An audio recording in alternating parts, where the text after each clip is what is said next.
প্রিয় দর্শক, আসসালামু আলাইকুম। আমি মোহাম্মদ সিয়ামউদ্দিন। আমার পাশে আমার ছোটো ভাই মোহাম্মদ সায়েমউদ্দিন।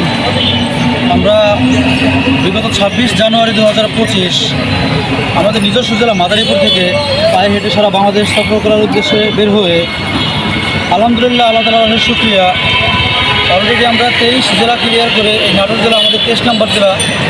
তো এখন আমরা নাটোর জেলায় আছি। এখান থেকে আমরা আমাদের পরের জেলা রাজশাহীর উদ্দেশ্যে কিছুক্ষণের মধ্যে যাত্রা করবো ইনশাআল্লাহ। তো আমাদের এই ভ্রমণের স্লোগান হচ্ছে, আমরা সমাজে মাদকের বিরুদ্ধে আমরা যতটা পারে আন্দোলন করে তুলতে চাইতেছি। আর দ্বিতীয়ত হলো কি, আমাদের উদ্দেশ্য বলতে গেলে আল্লাহ তাআলার হুকুম করে না, আল্লাহ তাআলার হুকুম আছে যে তোমরা আমার সৃষ্টি ঘুরে ঘুরে দেখো, আমার সৃষ্টি সম্বন্ধে জ্ঞান অর্জন করো। এই আল্লাহ তাআলার হুকুমকে আমল করার লক্ষ্যে আমাদের উদ্দেশ্য, এই আর কি।